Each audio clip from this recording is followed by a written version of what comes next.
Magandang araw po sa inyong lahat.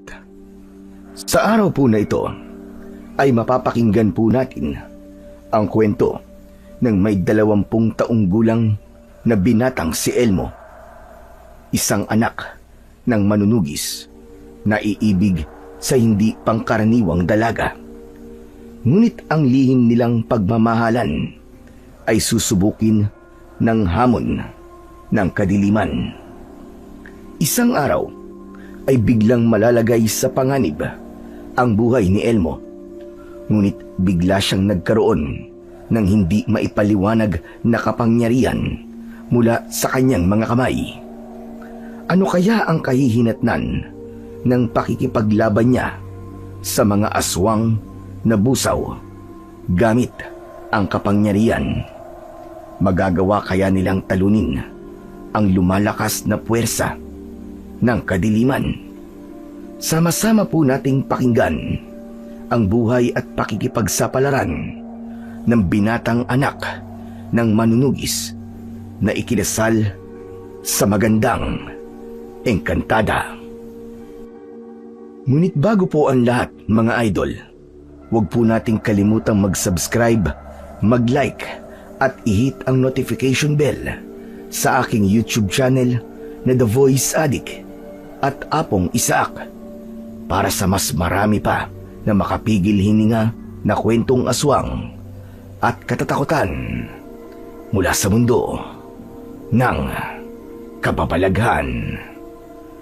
Umpisahan na po natin ang kwento.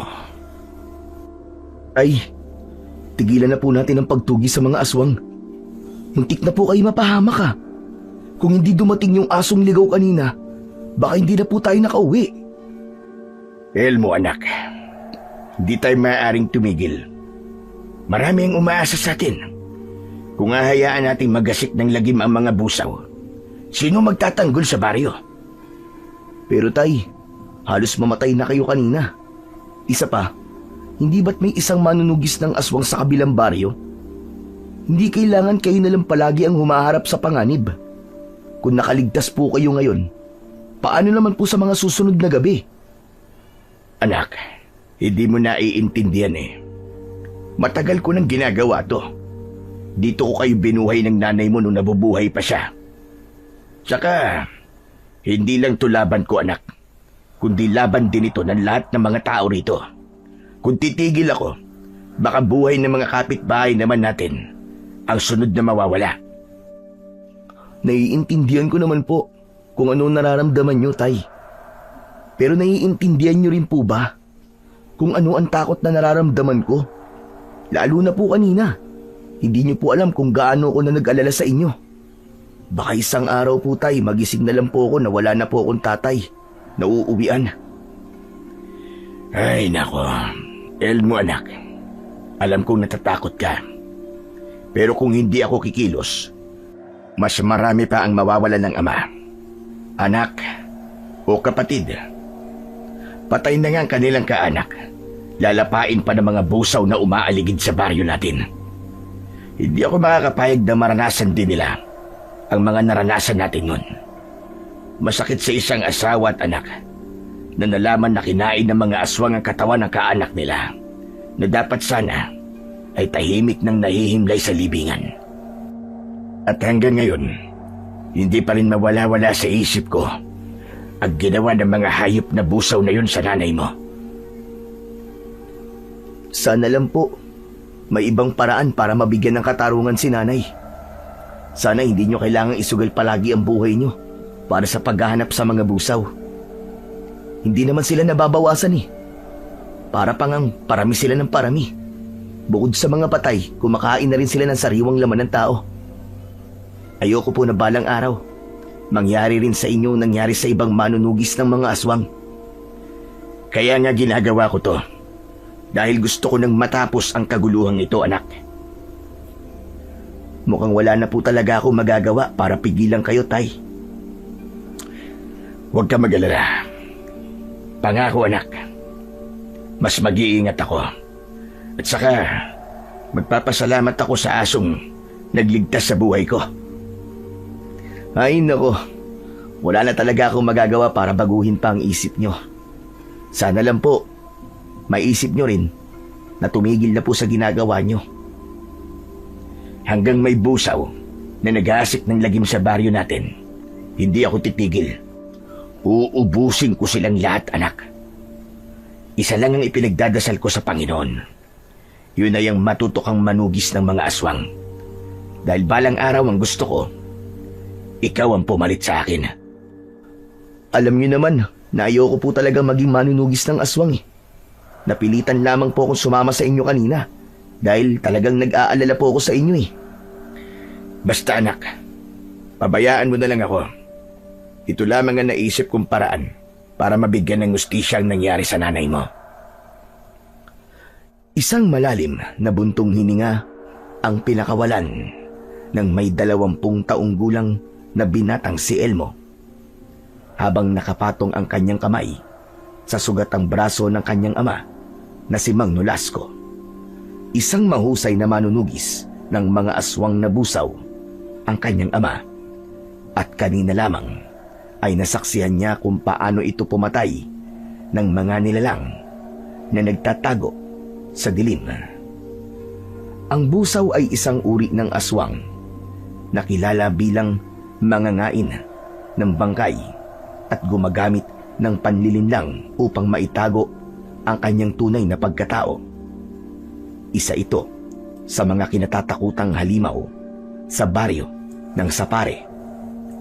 Marami ang nabiktima ng aswang at halos karamihan sa kanilang kababaryo ay nawalan ng mahal sa buhay dahil sa aswang na yon. Lalo na ang pagkawala ng kanilang mga kaanak na nakalibing sa lumang sementeryo.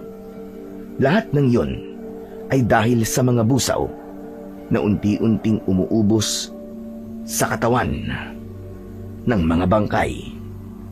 Ang masaklap pa sa ngayon ay hindi na lamang bangkay ang kinakain ng mga aswang na busaw, pati na rin ang buhay ng mga manunugis ng mga aswang ay nanganganib na rin. Wala nang pinapalampas, bata, matanda, at kahit ang buntis ay hindi rin nakakaligtas sa mga ito. Kaya naman, ang kanyang ama ay madalas na ring umaalis ng kanilang bahay para sumama sa mga nagrorondang tanod sa kagubatan, at sa tuwing naiiwan siya sa bahay ay para namang binabayo ng maso ang kanyang dibdib dahil sa labis na pag-aalala para sa kanyang ama. Bumalik lamang sa kasalukuyan ang mga iniisip ni Elmo nang hawakan ng kanyang ama ang palad niya na nakapatong sa sugatan nitong braso. Saka lamang naalala ni Elmo na kailangan niyang gamutin ang sugat ng kanyang ama. Agad siyang kumuha ng palanggana at malinis na tubig sa kusina. Sa kanyang pagbabalik ay sinimulan niya na ang panggagamot. Naupo siya sa tabi nito, paharap sa lumang lamesa na merong nakapatong na lumang gasera. Seryosong nakatingin sa kanya si Mang Nolasco na tila ba ipinapakita ang pasasalamat sa pamamagitan ng paghawak nito sa kanyang palad. Maya-maya pa ay nagpaalam na rin ito para magpahinga sa loob ng silid nito. Naiwan si Elmo na napapatitig na lamang sa malamlam na ilaw ng gasera. Ang dati nilang masayang tahanan noon, ngayon ay tila punong-puno ng bigat at kalungkutan. Pagkalipas ng ilang sandali, ay nagpahinga na rin si Elmo at pumasok na sa loob ng kanyang silid. Maraan niyang isinabit ang kanyang pana sa gilid ng pintuan bago siya nagpalit ng damit. Merong bahid yun ng kulay itim na dugo ng aswang na busaw. Muntik na rin siyang mapahamak kanina kung hindi lang siya tinulungan ng kanyang ama. Hindi niya minana ang galing ni Mang Nolasco sa paggamit ng pana, kaya madalas siyang napapahamak. Nang makapagpalit ng damit, ay saka lamang siya nahiga sa katre na gawa sa kawayan at marahan na ipinikit ang kanyang mga mata. Hanggang sa dalawin na siya ng antok. Kinabukasan ay naramdaman ni Elmo ang marahan na pagyugyug ng kamay ng kanyang ama sa kanyang balikat. Dahan-dahan siyang nagmulat ng mga mata at agad na bumangon para harapin ang kanyang ama. Tay, bakit po? Tanghali na kasi anak. Hindi ba't pupunta ka pa sa bahay ni Lolo Terom mo para humingi ng gamot para sa sugat ko? Biglang naalala ni Elmo ang mga napag-usapan nila ni Mang Nolasco nung nakaraan na hapon. Kaya naman, napapakamot sa batok na tumango siya sa kanyang ama. Muntik na niyang makalimutan ang sadya niya sa matandang albularyo na nakatira sa paanan ng bundok na malapit sa lumang sementeryo. Iinat-inat na bumangon sa higaan ang binata at nagtungo sa kusina para maghilamos. Naiwan sa loob ng kanyang kwarto ang kanyang ama na naghahanda naman ng damit para sa kanya. Pagkatapos na maghilamos ni Elmo, ay bumalik siya sa loob ng kanyang silid para ihanda naman ang mga sandata na dadalhin niya sa pagpunta sa gubat. Tanging si Lolo Terom ang gumagawa ng mga gamot na may bisa na kokontra sa kagat at kalmot ng aswang na busaw. At dahil madalas na nasusugatan si Mang Nolasco, mabilis din nauubos ang mga gamot nito. Pagkalipas ng ilang minuto, ay naihanda na ni Elmo ang kanyang dadalhin na tubig na maiinom, pati na ang pana na magagamit niya laban sa mga ligaw na hayop na nakatira sa kagubatan. Tay, aalis na po ako. O sige anak, mag-iingat ka. Huwag ka magpapagabi ha. Alam mo naman ang panganib na dala ng gubat.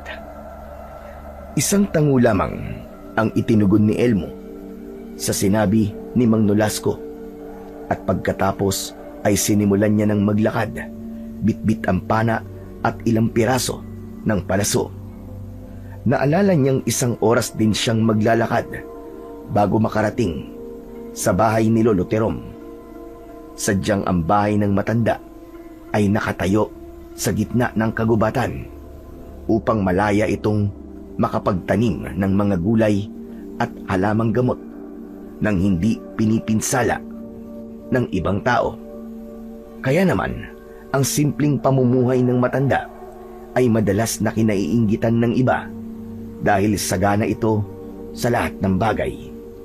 Nang makarating siya sa gitna ng kagubatan, ay bigla niyang naramdaman na tila may nilalang sa paligid.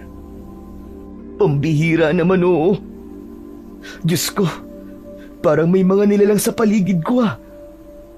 Habang inililinga ni Elmo ang kanyang paningin sa kanyang paligid, ay mabilis din ang tibok ng kanyang puso. Pakiramdam niya ay hindi na siya humihinga ng mga sandaling yon. Kaya naman, mas lalo niyang binilisan ang kanyang paglalakad habang inihahanda ang kanyang pana. Binalahan niya ng palaso at nakatutok ang kamay sa bawat paghakbang niya sa masukal na gubat. Maya-maya pa ay narinig niya ang malakas na huni ng mga langaw sa unahan ng kanyang daan. Ibinaba niya ang pana at napakunot ang noo na napatingin sa gawi ng pinagkakaguluhan ng mga langaw. Bukod pa roon, ay nakakita rin siya ng 5 bayawak na nakikugulo sa bagay na nakalatag sa lupa. Diyos ko, ano kaya ang bagay na nasa damuhan? Mukhang nilalangaw na at may ilang bayawak pa na nakapalibot sa pinagkakaguluhan nila. At saka, mabaho ang singaw ng hangin. Ang bayawak pa naman ay lumalabas kapag mayroong nabubulok na karne ng tao o hayop. Natigilan si Elmo nang mabanggit niya ang tungkol sa nabubulok na karne. Kaya naman malalaki ang hakbang ng kanyang paa na nilapitan niya ang bagay na nasa unahan ng kanyang daan. Habang unti-unti siyang lumalapit, ay patindi naman ng patindi ang amoy na nalalanghap niya sa simoy ng hangin. Nagmumula yun sa nakikita niyang tila wasak na karne ng hayop. Nang malapitan niya ang pinagkakaguluhan ng mga langaw, bigla siyang napahinto sa kanyang kinatatayuan. Tumambad sa kanyang paningin ang kalunos-lunos na itsura ng bangkay. Ang balat nito ay kupas at naaagnas na. Halos mahulog na sa pagkakadikit sa buto. Ang ilang bahagi ng laman ay itim at basag-basag. May mga litid na nakalaylay at dumikit sa tuyong lupa. Ang mga mata ay wala ng laman, habang ang bibig ay nakaawang at kita ang mga ngipin. Samantalang ang tiyan ay wakwak at nawawala ang ibang parte ng katawan. Sumambulat ang suka ni Elmo habang pinanunood ang mga bayawak na nag-aagawan sa paglantak sa katawan ng bangkay, at natitiyak niyang aswang na busaw ang may kagagawan nun sa katawan ng biktima. Sa paligid, nagkakagulo ang mga bayawak. Ang kanilang magaspang na balat ay kumikislap sa ilalim ng araw habang nag-aagawan sa mga piraso ng laman na kumalat sa lupa.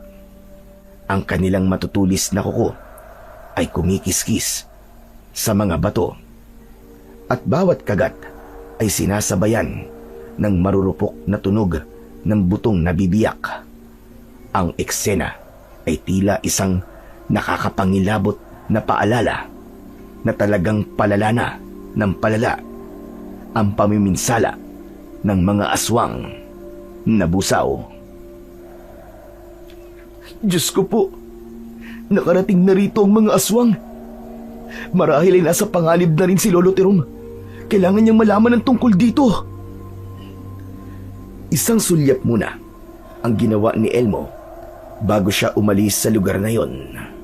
Mas lalo siyang nagmadali sa pagtahak sa daan papunta sa bahay ni Lolo Terom.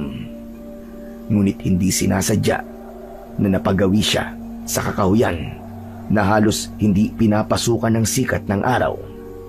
Naalala niya na ang aswang na busaw ay may kakayahang umatake sa tao kahit may presensya pa ng araw. Basta't may bahagi ng lugar na madilim, ay magagawa nilang makapaminsala ng mga tao. Kaya naman, naging mabilis ang paglinga niya sa paligid at muling itinaas ang pana. Diyos ko, gabayan niyo po ako. Akma na sanang hahakbang si Elmo nang biglang lumitaw sa kanyang harapan ang nakapangingilabot na anyo ng isang aswang na busaw. Tumutulo pa ang malapot nitong laway na may kasamang dugo. Nakadipa ang braso na merong nakalaylay na laman na tila naaagnas na balat, kasabay ng pag-alingasaw ng napakabahong singaw ng katawan nito. Hindi lang isa, nadagdagan pa ng 3 ang halimaw na nasa harapan niya, habang dahan-dahan na humahakbang papalapit sa kanyang kinaroroonan. Itinutok niya ang palaso sa mga ito. Sige, lumapit kayo! Hindi kayo sasantuin ng palaso ko! Matapang na nakatutok ang pana ni Elmo sa mga nilalang na umaangil. Ang mga daliri niya ay mahigpit na nakakapit sa tali ng pana habang dahan-dahan niyang hinihila ang pisi. Sa dulo ng kanyang pana, kumikislap ang matalim na bakal ng palaso. Nakatutok ang kanyang tingin sa aswang na busaw na gumagalaw ng mabilis sa daan na hindi direktang nasisikatan ng araw. Ramdam niya ang bigat ng bawat hinga at ang malamig na pawis na dumadaloy sa kanyang noo Wala siyang inaatrasan na laban. Kaya nang masiguro niya na aatakihin siya ng mga ito, mabilis niyang pinakawalan ang unang pana. Umalingaw-ngaw ang maikling tunog sa hangin ng palasong direktang tumama sa leeg ng aswang na busaw. Bumagsak ito sa lupa habang ang tatlo pang nilalang ay sinulyapan na lang ang natumba nilang kasama. Muling bumaling ang mga ito sa kanya. Kaya naman, binalahan niya ulit ang pana. Mabilis at sunod-sunod ang paghila niya sa tali. Ngunit dumudulas sa katawan ng aswang ang mga palaso na pinakakawalan niya. Naiiwasan yun ng mga busaw na may kakaibang liksi. Sumunod ang isa pang pag-atake. Mas madiin, ngunit sinigurado niyang matatamaan ang isang busaw. Pero biglang naglaho ang halimaw bago tumama sa katawan nito ang dulo ng kanyang sandata. Ilang ulit niyang sinubukan ang pagpapakawala ng palaso, ngunit patuloy na naglalaro ang nilalang sa dilim. Tila alam ng mga ito kung gaano kahina ang kakayahan ni Elmo sa paggamit ng palaso. Sa kabila ng pagkadismaya, nanatili ang determinasyon sa mga mata ni Elmo. Hindi siya titigil hanggat hindi niya napapatamaan ang mabangis na mga nilalang. Sige, lumapit lamang kayo sa konting liwanag ng sikat ng araw. Masusunog kayo at matutunaw. Sige, lapit pa! Tila napansin ng mga nilalang ang binabalak ni Elmo na pasunurin ang mga ito papunta sa maliwanag na sikat ng araw. Kaya naman, huminto sa paghakbang ang mga ito at napatitig sa kamay ni Elmo. Umangil ang mga ito ng malakas, saka naghiwalay na tila balak siyang palibutan. Palipat-lipat ang pagtutok ni Elmo ng pana sa mga nilalang, habang ang isa ay umatake mula sa harap. Ang isa pa ay pumuesto sa kanyang likuran upang siya ay patayin. Tinangkang depensahan ni Elmo ang sarili gamit ang kanyang pana. Ngunit sunod-sunod ang kanilang pag-atake. Mabilis, maras at walang pahinga. Dahil dito, naramdaman ni Elmo ang panghihina ng kanyang mga braso hanggang sa maubusan siya ng palaso, at sakto yon sa paglapit ng dalawang nilalang sa kanyang kinaroroonan. Nasugatan siya ng malalim sa braso mula sa kuko ng aswang na umatake sa kanya. Halos mamilipit siya sa labis na sakit. Gayunpaman, ginamit niya ang talim ng dulo ng kanyang pana upang patayin ang dalawang nilalang.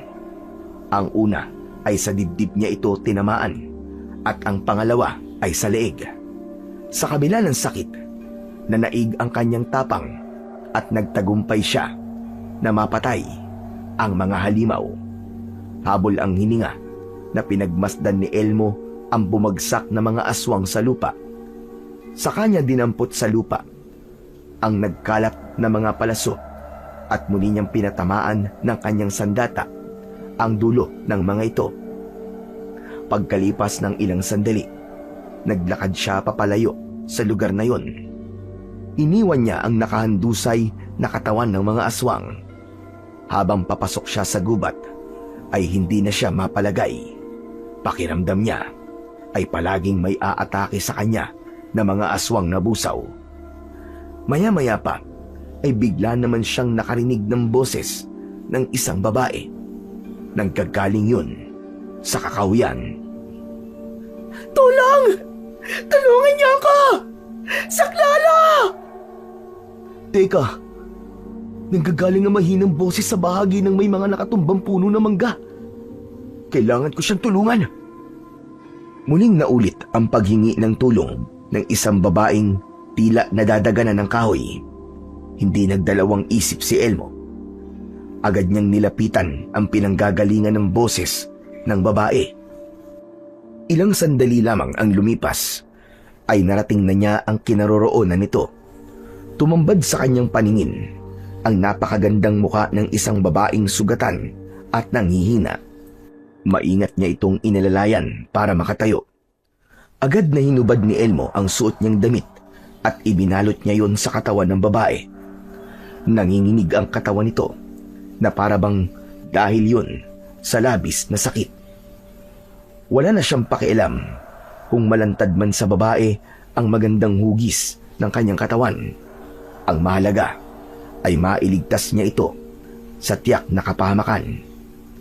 Pinunasan niya ang dugo nito sa muka. Sa unang pagkakataon ay hindi maipaliwanag ni Elmo ang kakaibang damdamin na naramdaman niya para sa babae. Pinaupo niya ito ng maayos sa putol na kahoy, binigyan ng tubig at nilinisan ang sugat ng dala niyang malinis na tubig. Maraming salamat sa tulong mo. Walang anuman. Ano ba nangyari sa'yo? Paano ka nasugatan? Inatake ako ng mga aswang kanina. Mabuti na lang at dumating ka. Kaya hindi natuloy ang pag-atake nila sa akin. Diyos ko, kung ganun pala ang mga umatake sa akin kanina, ay mga aswang na umatake rin sa'yo? Oo. Maraming salamat talaga sa pagliligtas mo sa akin. Pero malalim ang mga sugat mo, miss. Kailangan madala kita sa paggamutan nang malapatan ng Pangunang Lunas ang sugat mo. Pero nahihirapan ako maglakad. Tamang-tama, papunta ako sa bahay ni Lolo Terom. Ang mabuti pa siguro, dalhin kita sa kanya para malagyan na ng gamot ang sugat mo. Hindi na hinintay ni Elmo na sumagot ang babae. Agad niya itong binuhat at naglakad papunta sa bahay ni Lolo Terom. Nalaman niyang Mayumi ang pangalan ng babaeng tinulungan niya. Tila binalot ng saya ang puso niya nang makilala ang dalaga. Hindi niya maipaliwanag ang kanyang nararamdaman. Magmula nang magtama ang kanilang paningin, ay parabang biglang bumilis ang tibok ng kanyang puso. Ngayon lamang niya naranasan ang ganung pakiramdam, kaya nagtataka siya kung bakit ganun na lamang ang kagustuhan niyang mailigtas ito. Pagkalipas ng ilang minutong paglalakad, habang buhat si Mayumi, ay unti-unti nang naramdaman ni Elmo ang pagod. Kita yon sa butil-butil niyang pawis na umaagos sa kanyang noo. Ngunit sinikap niyang makarating kagad sa bahay ng matanda. Hindi naman nagtagal at narating nila ang bakuran ng bahay ni Lolo Terom. Sakto yun na nasa labas ang matanda at namimitas ng mga dahon ng sambong. Napakunot ang noo nito nang makita silang dalawa ni Mayumi. Itinigil nito ang ginagawa at lumapit sa nakasaradong tarangkahan ng bakuran nito. Mabaging langit! Ano nangyari sa'yo, Apo? Gulat na gulat si Elmo nang marinig ang sinabi ni Lolo Terom. Nakatingin ito sa mukha ni Mayumi habang bakas ang pag-aalala sa mukha. Dati na siyang kilala ng matanda, kaya naman hindi na ito nagtanong kung bakit kasama niya si Mayumi. Sa halip ay nagmamadali itong pinagbuksan sila ng tarangkahan. Hala, sige na! Pumasok na kagad kayo sa loob ng bahay! Bilisan nyo! Nang magamot ko na kagad ang sugat mo, Mayumi! Kaya naman, agad na naglakad papasok sa loob ng bakuran si Elmo. Habang buhat pa rin ang magandang dalaga na si Mayumi. Ni hindi niya ininda ang pagod dahil ang mahalaga ay nadala niya ang dalaga sa loob ng bahay ni Lolo Terom. Pagkalipas lang ng ilang minuto, sa wakas ay nakapasok na sila sa loob ng bahay ng matanda at mailalapag na niya ang dalaga. Kaya lang, dala ng panghihina ng kanyang tuhod, ay kasama siyang napalugmok sa bangko. Muntik niyang mahalikan ang dalaga. Sakto, pagpasok ni Lolo Terom. Tumingin ito sa kanyang likuran dahil hindi niya napapansin na nakatitig pala siya sa muka ng magandang si Mayumi. Agad siyang umayos ng tayo at nahihiyang hindi makatingin sa muka ng dalaga. Kung umasta sila, ay para bang walang sugat sa katawan si Mayumi. Ilang sandaling katahimikan ang naghari sa loob ng sala ng matanda bago ito nagsimulang magtanong kung ano ang nangyari kay Mayumi. Pasensya na po kayo, Lolo. Hindi ko naman po akalain na aatakihin po ako ng mga aswang sa gubat na yon. Anong hindi akalain ang pinagsasasabi mo, ha, Mayumi? Alam mong delikado ang gubat para sa'yo. Ang tigas-tigas talaga ng ulo mo. Sinabi ko naman sa'yo na huwag kang pupunta roon, hindi ba? Lolo naman may ibang taong nakakarinig sa pinag-uusapan natin. Nakakaya naman po sa kanya. Nako, wag niyo po akong alalahanin. Mayumi, ayos lang sa akin yun. Pinagsasabihan ka lang naman ni Lolo Terom dahil mali talaga ang ginawa mo. Paano kung hindi kita nakita ron? Baka napahama ka na. Si Elmo, Mayumi, ikaw naman kasi kahit paulit-ulit ka na napapahamak sa gubat na yon, hindi ka pa rin talaga nadadala. Gamutin niyo na lang po muna ako, Lolo Terom. Ang sakit na po ng sugat ko. Ay nako, ganyan ka naman Umiiwas ka kapag napapagalitan kita. Kung hindi lang talaga kita apo, nako. Baka pinabayaan na kita dahil sa katigasan ng ulo mo. Dismayadong umalis sa kanilang harapan si Lolo Terom para ikuha ng gamot si Mayumi. Kaya naman, silang dalawa na lamang ni Mayumi ang naiwan sa sala. Hindi makatingin si Elmo kay Mayumi. Pakiramdam niya ay nabibinga siya sa sariling tibok ng kanyang puso.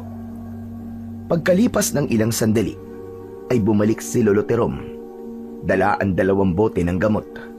Inilapag ng matanda ang garapon sa ibabaw ng mesa, habang ang isa namang kulay pulang bote ng tandway ay iniabot sa kanya. Nagtataka naman na napatingin siya sa muka ni Lolo Terom. Alam ko na yan ang sadya mo. Kaya ka nandito, Elmo. Sige na, makakaalis ka na. Hindi ka dapat maabutan ng dilim sa daan. Mas marami ang nilalang na naghihintay sa iyo sa gitna ng kagubatan. Kaya magmadali ka at mag-iingat ka sa daan. Maraming salamat po dito, Lolo Terom. Aalis ka na ba, Elmo? Sayang naman, hindi man lang tayo makakapagkwentuhan ng matagal. Tumigil ka na, Mayumi. Aabalahin mo pa yung tao. Gusto mo bang abutan pa siya ng dilim sa daan? Magpasalamat ka na lamang at si Elmong nakakita sa iyo.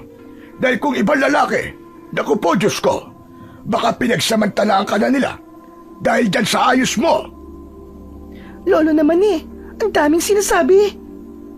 O siya, sige na, Elmo. Dalhin mo na ang gamot sa inyo, sige na. Nabalitaan ko na nasugatan kagabi ang tatay mo.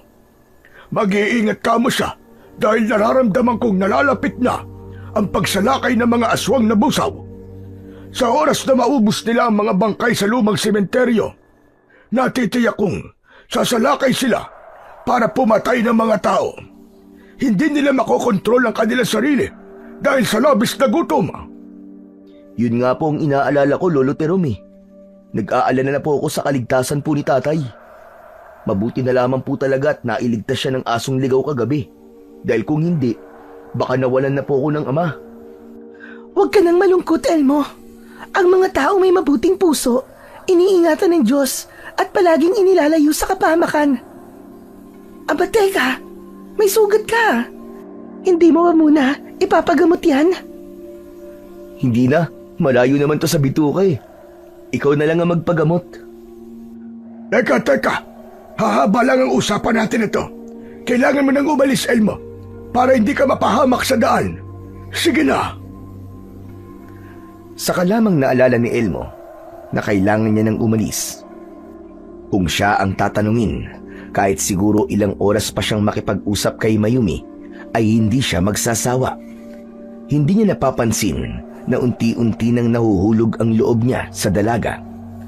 Ilang sandaling katahimikan ang naghari at nagpaalam na nga ang binata sa maglolo. Mabigat ang hakbang ng paa na lumabas ng bahay si Elmo. Dala ang bote na ibinigay sa kanya ni Lolo Terom. Pagkatapos ay gumuhit ang ngiti sa kanyang labi. bago tinahak ang daan pabalik sa kanilang bahay. Ngunit pagsapit niya sa gitna ng gubat ay hindi niya namalayan na naroon na naman siya sa lugar kung saan nakakita siya ng katawan ng isang patay na tao. Sa kanyang pagtataka ay napansin niyang wala na roon ang katawan ng bangkay. Napataklob din siya sa kanyang bibig dahil naalala niyang yun sana ang itatanong niya kay Lolo Terom. Masyado siyang nalibang sa pagtulong kay Mayumi, kaya hindi na siya nakapagtanong sa matanda. Nang makitang wala na siyang mapapala sa lugar na yon, ay mabilis na siyang naglakad. Ngunit pagsapit niya sa madilim na bahagi ng kakahuyan, ay bigla siyang natigilan. Isang pangkat ng mga kalalakihan ang nakaabang sa kanya sa daan. 5 lalaki na may dala ng 2x2 at nakatingin sa kanya. Binaliwala niya ang mga yon dahil hindi naman niya kilala ang mga ito.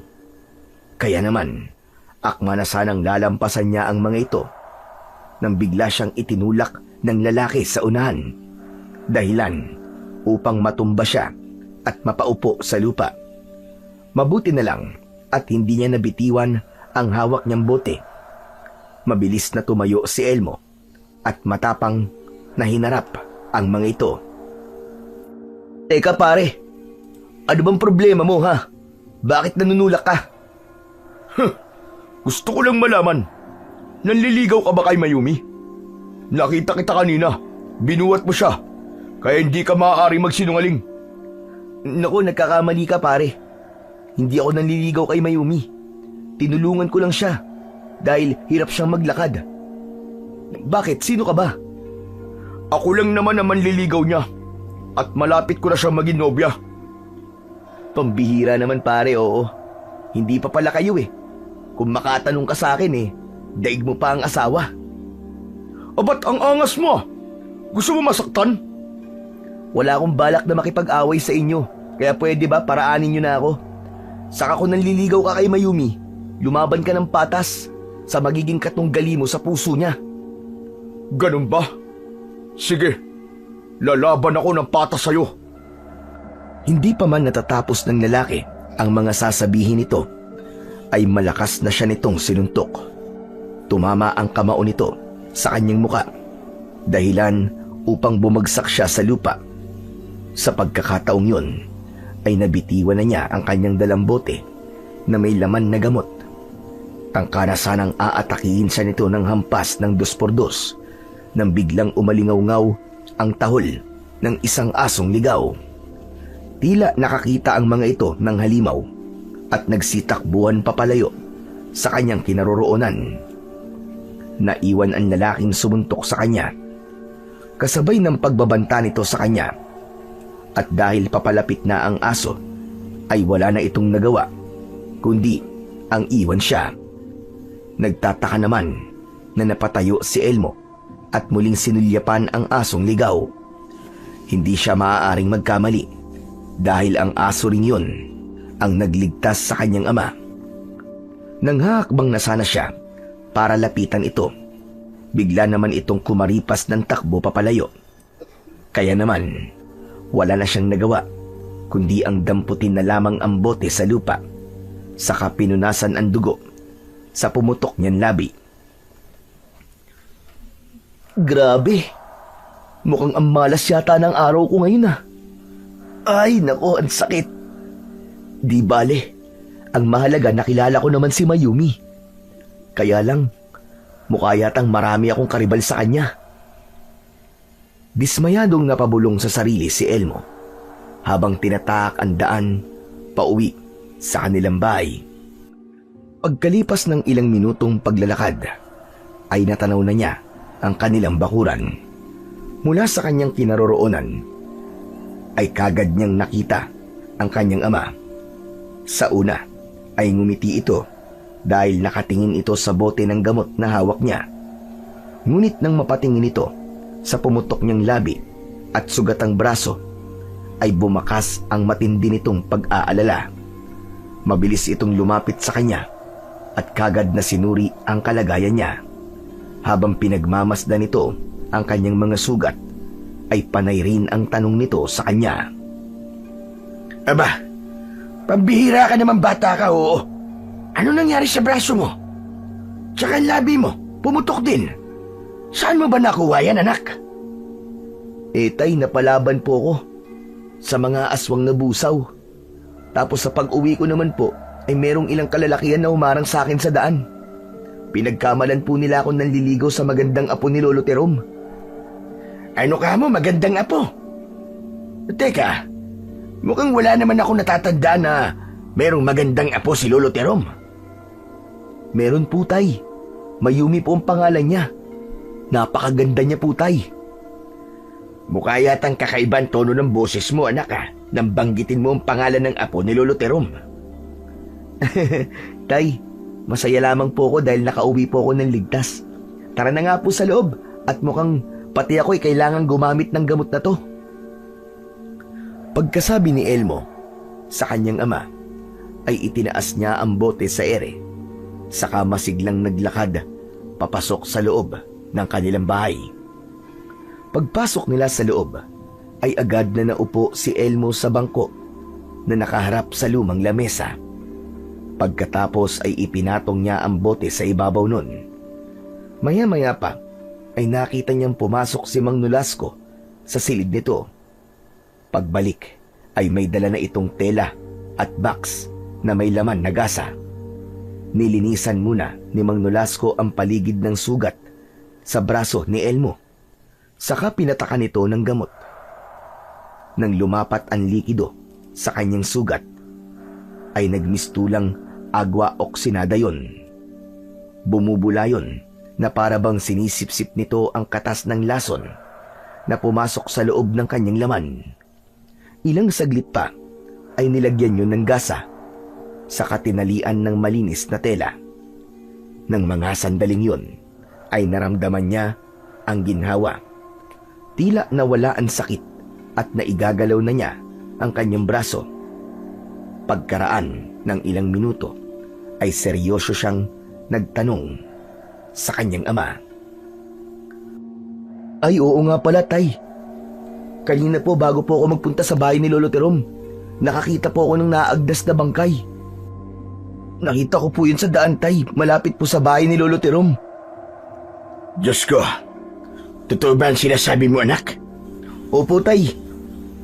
Pero nang bumalik po ako, wala na po yung bangkay dun.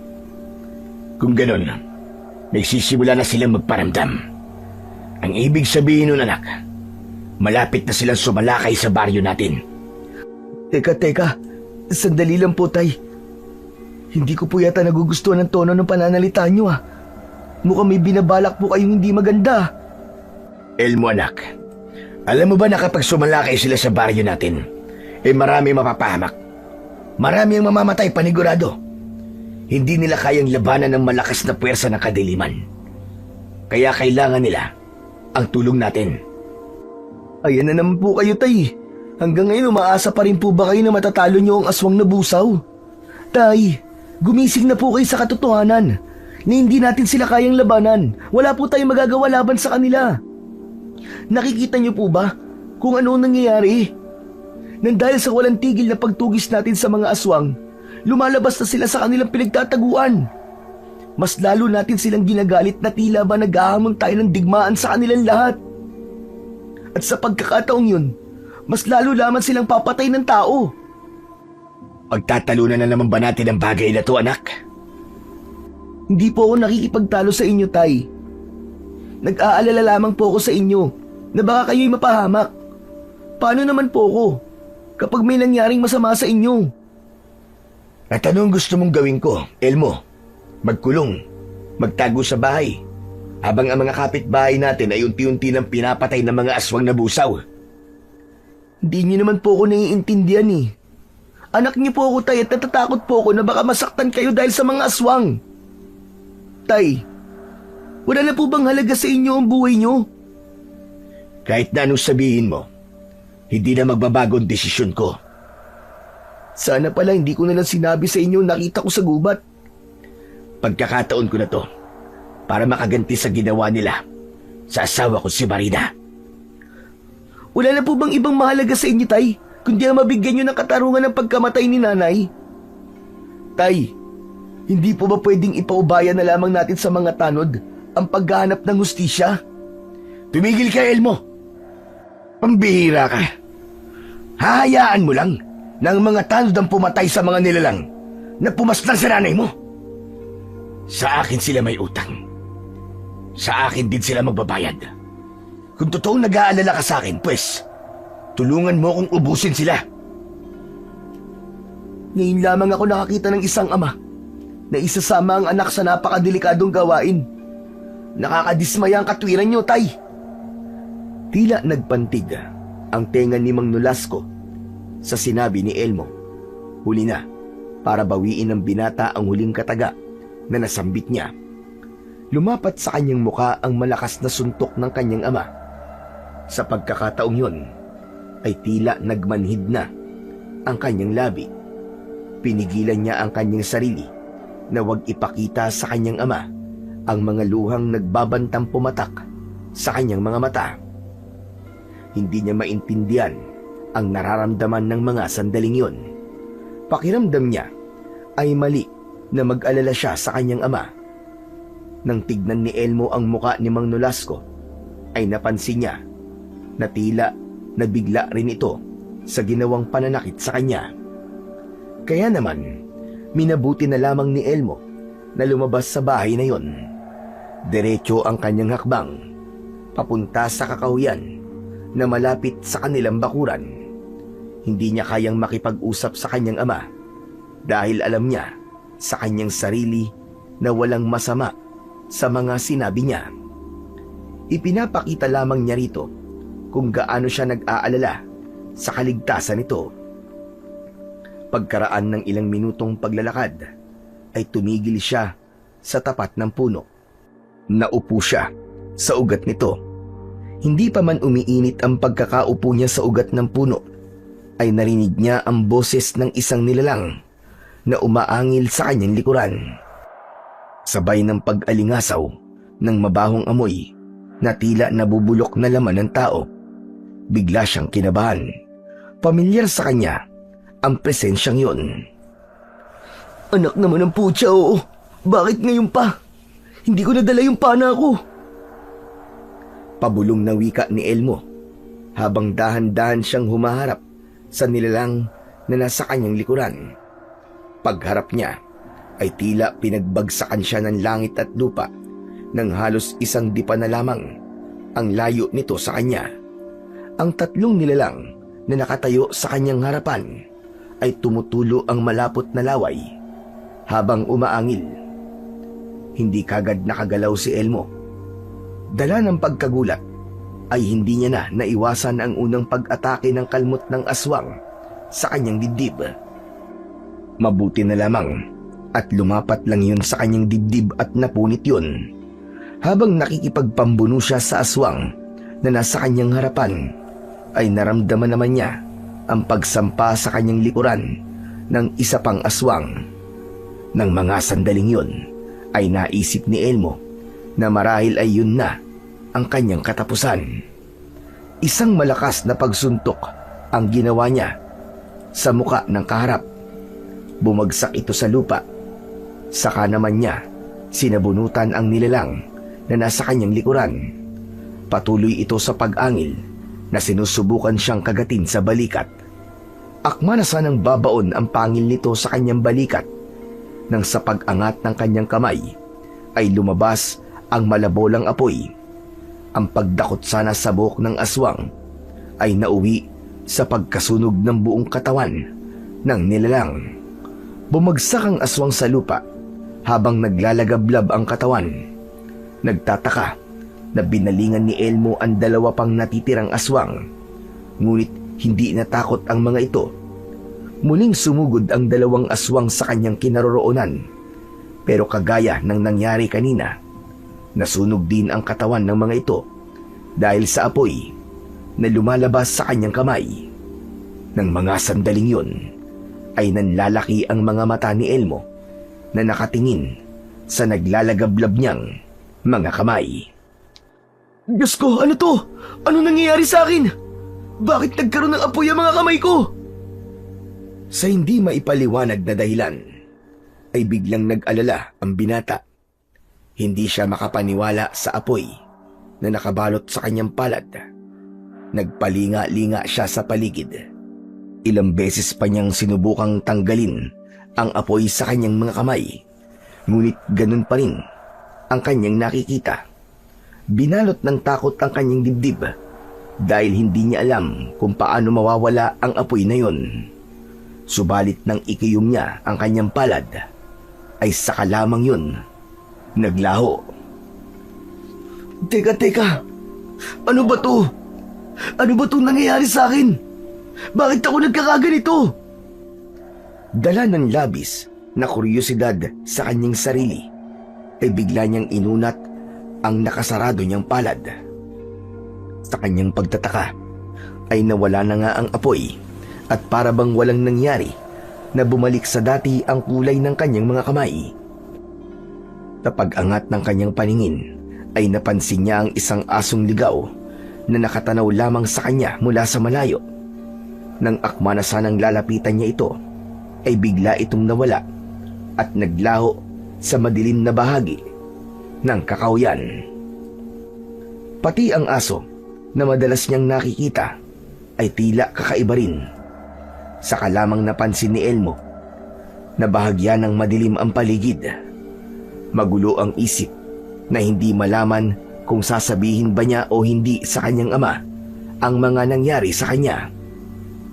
Ngunit alam niya na mas lalo lamang siyang hihikayatin ni Mang Nolasco na maging manunugi siya sa sandaling malaman ito ang kanyang kakayahan. Kaya naman, ipinasya ni Elmo na ilihim na muna sa kanyang ama ang tungkol sa kanyang kapangyarihan. Pagkalipas ng ilang sandali, ay nagpasya na siya na bumalik sa kanilang bahay. Ngunit pagdating niya roon, ay nakita niyang kasama ng mga tanod si Mang Nolasco. Dala ang sulo at sibat na handa na ulit para magronda sa gubat. Di maaari. Hindi ko hahayaan na mapahamak si tatay. Kailangan ko silang sundan. Lalo pat may mga aswang na ako nakalaban kanina. Natitiyak ko na nasa panganib sila. Saka ko na lang iisipin ang tungkol sa kapangyarihan ko at sa asong nakita ko kanina. Pagkasabi nun, ay agad ngang sinundan ni Elmo ang pangkat ng mga tanod na kinabibilangan ng kanyang ama. Halos lahat ng mga lalaki ay nagboluntaryong sumama sa pagroronda. Ang ilan ay kagaya ni Mang Nolasco na manunugis din ng aswang. Kahit marami ang mga ito, ay hindi yun sapat para labanan ng mga aswang na busaw. Natitiyak niyang malalagay lamang ang mga ito sa panganib. Kaya naman, nagpalipat-lipat na lamang si Elmo sa lahat ng punong madadaanan niya upang hindi mahalata ng kanyang ama na nakasunod siya. Para nang binabayo ng maso ang kanyang dibdib dahil sa labis na pag-aalala. Pagkalipas ng ilang sandali, ay nakita niyang sumama na rin ang 5 lalaki na nanggaling sa madilim na bahagi ng kakawyan. Ang mga lalaking bagong dating ay kasama ng lalaking humarang sa kanya sa daan. Hindi niya akalain na manunugis din ng aswang ang mga ito. Saan kaya sila papunta? Mukhang hindi naman ito ang daan ng papunta sa lumang sementeryo ah. Teka, hindi kaya sa lugar kung saan ko nakita ang bangkay? Diyos ko, natitiyak kong maraming aswang ang nagtatago ron. Anak naman ng putya, oo. Talagang doon nga sila pupunta. Nag-aalala na muling naglakad si Elmo upang sundan ang kanyang ama. Ngunit hindi pa man siya nakakalapit sa mga ito, ay bigla nang sumalakay ang mga aswang na busaw. Kitang-kita niya ang mababangis na halimaw na tila nag-aagawan sa mga nagroronda. Hinanap ng kanyang mga mata si Mang Nolasco at ganun na lamang ang pag-aalala niya nang makita ang ama na nakahiga sa damuhan. Nakikipagpambuno ito sa halimaw na nasa ibabaw ng kanyang katawan, habang ang ibang manunugis ng aswang ay nakikipaglaban na rin sa mga busaw. Ilang sandali pa ay binalot ng ingay ang buong paligid. Kaya naman, halos hindi lumapat ang kanyang paa sa paglapit sa kinaroroonan ng kanyang ama at ng mga tanod. Agad siyang tumalon upang tulungan ito. Pagbagsak niya sa lupa ay kasabay rin ng pagbayo niya ng suntok sa likod ng aswang. Hindi kagad nakatayo si Mang Nolasco. Nagulat ito sa biglang pagdating ni Elmo, habang patuloy pa rin na sinusubok ni Elmo ang kalaban. Biglang nagkaroon ng malakas na liwanag ang kanyang mga kamay. Sa huling pagbagsak ng kanyang kamao sa muka ng aswang na busaw, ay agad na nagliyab ang katawan nito. Dahil sa nasunog na ang katawan ng mga aswang, binalot ng pagtataka ang anyo ng mga nilalang.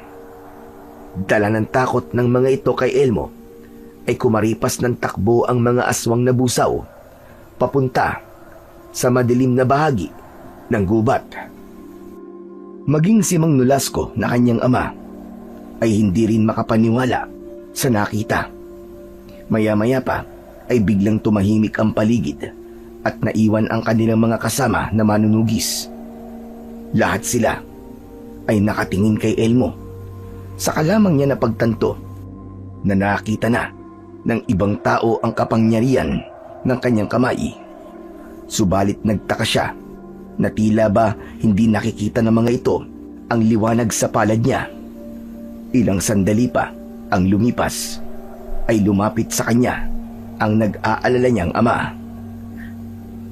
Anak, paano mong nagawa yun? Tay, hindi ko rin po alam eh. Bigla ko na lang pong naramdaman ang lakas ng kamao ko. Hindi na po ako sigurado sa mga nangyayari sa akin. Muling sinulyapan ng binatang si Elmo ang kanyang kamay. Bumakas ang pagtataka sa kanyang muka.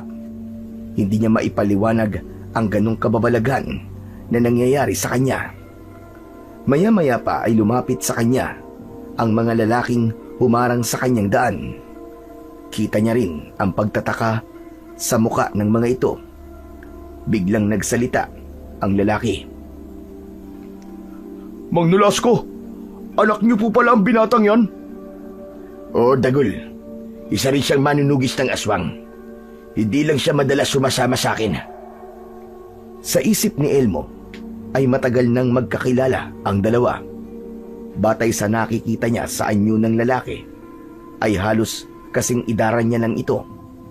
Kasama ni Dagul ang apat nitong mga kasama na tila nagmamalaki pa sa kanya, habang hawak ang 2x2. Lahat sila ay nakatingin kay Elmo. Kung isa rin naman po palang manunugis ng aswang ang anak niyo, Mang Nolasco, malaki may tutulong yan sa atin. Dahil sa sinabing yun ni Dagul, ay humarap sa kanya si Mang Nolasco. Sa mga mata nito ay naunawaan niyang balak siya nitong isama sa pagroronda. Kaya naman, kahit tutulang kalooban niya, ay hindi na siya maaaring tumanggi pa. Ayaw niyang isipin ng mga ito na isa siyang duwag. Kaya naman, wala nang nagawa ang binatang si Elmo, kundi ang sumama sa grupo. Pagkatapos ay tinahak nila ang daan papunta sa bahay ni Lolo Terom. Nalaman ng binata na doon sila papunta.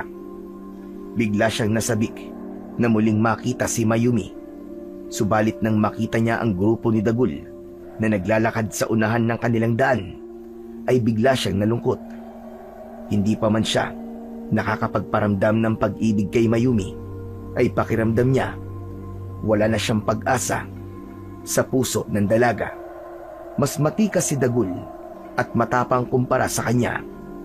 Kaya ang lihim na nararamdaman ay isinantabi niya muna at inabala ang sarili sa paglalakad. Ngunit pagsapit nila sa gitna ng kagubatan, ay nabigla sila sa kanilang nadatnan. Nakalatag sa damuhan ang maraming buto ng tao na tila katatapos lamang lantakan. Bumakas ang nakakapangilabot na sigawan ng mga manunugis ng aswang nang makitang sariwa pa yon. Sa isip nila ay nahuli sila ng dating. Halos 5 buto ng kalansay ng tao ang nasa damuhan. Galit na napasambit ng mura si Mang Nolasco. Ang mga halimaw na yun, nagsisimula na silang maminsala. Ang mga taong yan, anak, nakikita mo ba kung anong ginawa sa kanila? Para silang mga gutom na inubos nilang laman na nakadikit sa buto ng mga yan. Ngayon, anak, sabihin mo, kaya ba ng konsensya mo ang makita sila na ganyan ang kalagayan? Hindi nakasagot si Elmo dahil magkahalong galit at pag-aalala ang naramdaman niya. Matalim ang tingin na muli niyang sinulyapan ang nagkalat na buto sa lupa. Meron pang sariwang dugo na nakadikit sa lupa. Kahit madilim at tanging liwanag lang ng sulo ang tanglaw sa bahaging yon, ay alam niyang dumanas ng paghihirap ang mga biktima. Naramdaman ng binata na kailangan niyang tumulong sa kanyang ama. Kaya naman, nagpasya na siyang lumaban. Nilisan nila ang lugar na yon at siya pa nga ang nanguna sa pagroronda sa gubat upang hanapin ang mga nakatakas na aswang kanina. Subalit bigla silang dinala ng kanilang mga paa sa lumang sementeryo. Bumungad sa kanila ang nakakasulasok na amoy ng nabubulok na katawan ng tao. Ang lahat ay natigilan nang tumambad sa kanilang paningin na ang lahat ng nicho ay wala ng laman. Ang ibang kasama nila na may pamilyang nakalibing sa lumang sementeryo ay umalingaw-ngaw ang pagdadalamhati ng iyak. Lahat sila ay sumisigaw ng katarungan para sa kanilang pamilya. Sa pagkakataong yun, ay binalot ng galit ang dibdib ng binata. Namumula ang kanyang mga mata na tumingin siya sa kanyang ama.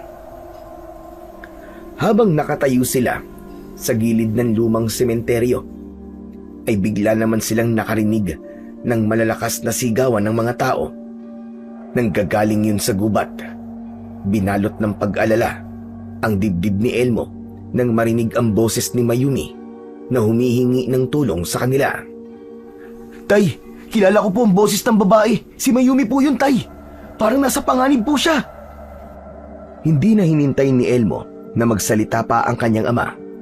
Agad siyang tumakbo papunta sa pinagmumulan ng boses ni Mayumi. Nilampasan niya ang nakatayong si Dagul. Kahit ito ay nagulat sa biglang pagtakbo ng binata papunta sa kakahuyan. Samantalang ang ibang mga tanod na galit kanina ay sumunod na rin sa kanya. Pagkalipas ng ilang minutong pagtakbo, ay narating nila ang kinaroroonan ng sigaw ng mga tao. Sa madilim na bahagi ng gubat ay tumambad sa kanilang paningin ang nakakakilabot na eksena habang pinagtutulungang lapain ng mga aswang na busaw ang mga taong bihag ng mga ito. Ang kaninang sigaw ay napalitan ng pag-angil ng mga nilalang na sarap sa kinakain na laman ng mga biktima. Tulong! Tulungan mo ako, Elmo! Tulungan mo kami! Sa pagkakataong yun, ay kakaiba ang takot na nararamdaman ni Elmo nang makitang nasa panganib si Mayumi. Kasama nito ang matanda na si Lolo Terom. Nakikipaglaban ito sa mga aswang na umaatake sa dalaga. Si Mayumi, halos mawalan ng lakas, ay pinagtutulungan ng mga aswang na busaw. Ang mga mata ng mga ito ay kumikislap sa dilim, tila nag-aalab sa gutom at kasamaan. Ang mga kuko ay matutulis na humihiwa sa balat ng mga biktima. Kaya naman ay hindi na nagdalawang isip ang binatang si Elmo. Agad niyang nilapitan ang mga aswang na nagtatangka sa buhay ni Mayumi.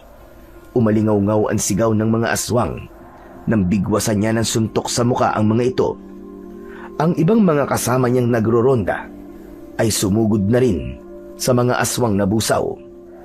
Si Lolo Terom naman ay nakikipagpambuno sa 2 pang aswang na busaw. Kitang-kita sa mukha nito na puno ng pawis. Ang braso nito ay may malalim na sugat na patuloy na dumudugo. Sa kabila ng sakit na nararamdaman at pangihina, maigpit pa rin ang hawak nito sa sandata na buntot ng pagi. Bawat hampas ng matanda ay sinasabayan ng malakas na pag-alingaw-ngaw ng halimaw dahil sa labis na sakit. Ang eksenang yon ay nagmistulang bangungot, isang pakikipaglaban sa buhay at kamatayan sa gitna ng dilim at panganib. Yun ang buhay ng isang manunugis ng mga aswang.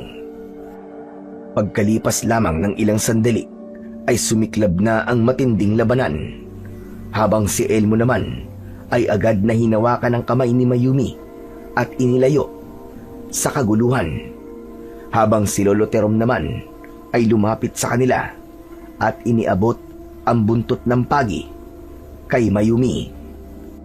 Buko, gamitin mo ang panlaban kapag meron lumapit sa iyong aswang. Huwag na huwag kang lalayo sa tabi ni Elmo. Lolo Terom, mag-iingat po kayo. Kasabi ng matanda ay agad na itong umalis sa kanilang tabi. Nakita nilang dumampot ito ng sulo at sibat na ipinanlaban ito sa mga aswang, habang silang dalawa na lamang ni Mayumi ang natitira sa bahaging yun. Maya-maya pa ay nakita nila ang nakakakilabot na anyo ng nilalang. Dahan-dahan itong lumapit sa kanila. Kaya naman, hinarap ng binata ang kalaban at muli niya itong sinuntok sa katawan, habang magkahawak kamay sila ng dalagang si Mayumi sa pakikipaglaban sa mga aswang. Panay ang palo nito ng hawak nitong buntot ng pagi. Ilang sandali pa, pati si Elmo ay tinatamaan na rin ng buntot ng pagi sa katawan. Bigla siyang nakaramdam ng kakaibang lakas na hindi niya maintindihan. Kaya sa muling pagsugod sa kanila ng mga aswang, ay ubod lakas na ginamit ni Elmo ang kanyang malaapoy na kapangyarihan. Bumagsak ang aswang sa lupa pagkatapos niya itong tamaan sa dibdib. Mula sa kanilang harapan ay kitang-kita nila ang paglagablab ng katawan nito. Pagkalipas ng ilang minutong pakikipaglaban, ay nagtagumpay ang mga tanod. Binalot ng kalungkutan ang kanilang mga puso nang tumambad sa kanilang paningin ang mga biktima. Si Mang Nolasco, na hindi napigilan ng sarili, ay tinadtad ng saksak ng sibat ang katawan ng natitirang aswang. Dahil doon ay nilapitan ni Elmo si Mang Nolasco para awatin sa ginagawa nito. Tay! Tay, tama na po! Hindi na po yan mabubuhay, Tay! Halos magkalasog-lasog na po ang katawan ng aswang na yan! Papatayin ko ang hayop na yan, Elmo! Papatayin ko siya! Manasan ang uulitin ni Mang Nolasco ang pagsaksak sa katawan ng aswang. Ngunit inawat naman na ito ni Lolo Terom. Agad na lumapit sa kanila ang matanda at nagpasalamat sa kanilang ginawa. Lolo Terom, paano kayo nakarating sa lugar na ito? Dinala rito ng mga aswang na busaw si Mayumi para lapain. Binihag nila ang apo ko at sa kasamang palad, hindi lang pala siya nandito. Maraming kadalagahan din ang dinala nila rito para magsagawa ng ritual ng pag-aalay ng mga birhen na dalaga para sa pinuno nila. Kung ganun po, isa sana si Mayumi sa mabibiktima ng mga aswang bilang alay. Tama ka, Elmo. Mabuti na lang at dito rin kayo nagpunta. Saglit na napatigil sa pagsasalita ang matanda nang dumako ang paningin nito sa magkahawak pa rin na kamay ng dalawa. Kaya naman, biglang naalala ni na Mayumi at Elmo na nakakapit pa rin sila sa isa't isa. Habang ang isang binata naman na si Dagol ay hindi nagugustuhan ang nakikitang pagkakalapit ni na Mayumi at Elmo. Nang hindi nagsalita ang matandang si Lolo Terom, ay saka lamang binitiwan ni Lolo Elmo ang kamay ni Mayumi. Naiilang na hindi makatingin ang dalawa sa mga mata ng matanda. Nagulat naman sila nang bigla itong mapangiti, ngunit agad din namang nakabawi at ipinagpatuloy na ang pagpapaliwanag sa kanila ng matanda. Kailangan na nating magtulungan dahil nag-aalala ako na baka hindi lang sa baryo natin sumasalakay ang mga aswang. Baka nakakarating na rin sila sa mga karating na baryo. Teka, sandali lang po, Lolo Terom. Nagtataka lamang po ako. Bakit kaya mas lalo lamang silang dumarami? Hindi po sila nababawasan eh. Dahil buhay pa ang kanilang tagapagluto. Po? Tagapagluto? Ano pong ibig niyo sabihin? Ang ibig ko sabihin, tagapagluto ng sangkap na makakahawa sa tao ng pagiging aswang na busaw. Hanggat hindi napapatay ang tagaluto na yon, hindi natin matatalo ang mga aswang. Sa bawat isa na mapapatay natin, pinapalitan niya yon ng dalawa. Dahil sa ibang lugar, kumukuha siya ng mga magiging aswang. Kung ganun po, paano po natin siya mapipigilan, Lolo Terom? Ikaw lang ang may kakayahang pumigil sa kanila, Elmo. Po? Teka, bakit po ako? Batay sa nakita ko kanina, masasabi ko nagtataglay ka ng kakaibang kapangyarihan na hindi kayang tumbasan ng kapangyarihan ng kampon ng kadiliman. Elmo, nagtataglay ka ng kapangyarihan ng apoy na nagagaling sa makapangyarihang engkantada. Pero wala naman akong nakakausap na engkantada na nagbigay ng kapangyarihan sa akin. Imposible naman ang sinasabi mo, Mayumi. Dahil sa naging pag-uusap ng tatlo, hindi napigilan ni Mang Nolasco na hindi magtanong sa anak. Anak, nakita ko rin ang epekto ng kamay mo kanina sa katawan ng mga aswang. Kaya natitiyak kung tamang sinabi ni Mayumi. Alam ko ang tungkol sa kapangyarihan mo, anak. Teka, sandali lang. Huwag natin dito pag-usapan yan. Kailangan na nating umalis dito. Utol ni Lolo Terom sa usapan nilang mag-ama. Kaya hindi na siya nakapagtanong pa tungkol sa kanyang kapangyarihan. Maya-maya pa ay nag-alok ng tulong ang matanda. Kaya lahat sila ay sumama papunta sa bahay nito. Pagkalipas ng ilang minutong paglalakad, sa wakas ay narating nila ang bahay ng matanda. Kitang-kita sa itsura ng bahay ang kumusyong naganap sa bakuran nito. Tila nakipaglaban ang matanda bago ito napadpad sa gubat para iligtas ang apo niyang si Mayumi. Bumundol ang kaba sa dibdib ni Elmo. Kakaiba ang takot na nararamdaman niya para sa dalaga. Akma na sanang papasok sa loob ng bahay si Elmo nang bigla siyang tinawag ni Dagul. Teka, sandali lang, Elmo.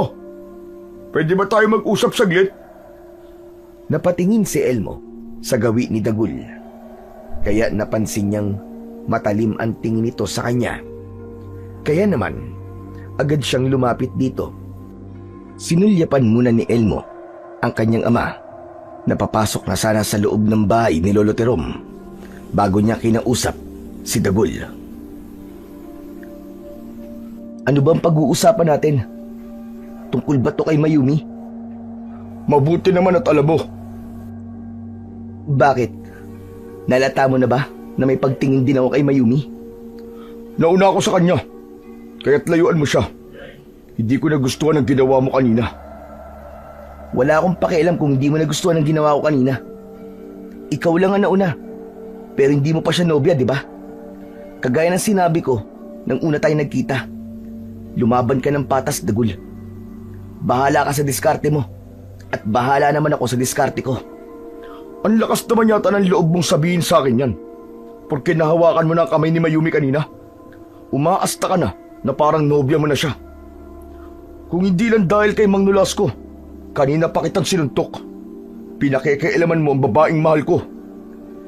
Ang tanong, mahal ka ba niya, Dagul? Hindi kagad nakapagsalita si Dagul sa tanong na yun ni Elmo.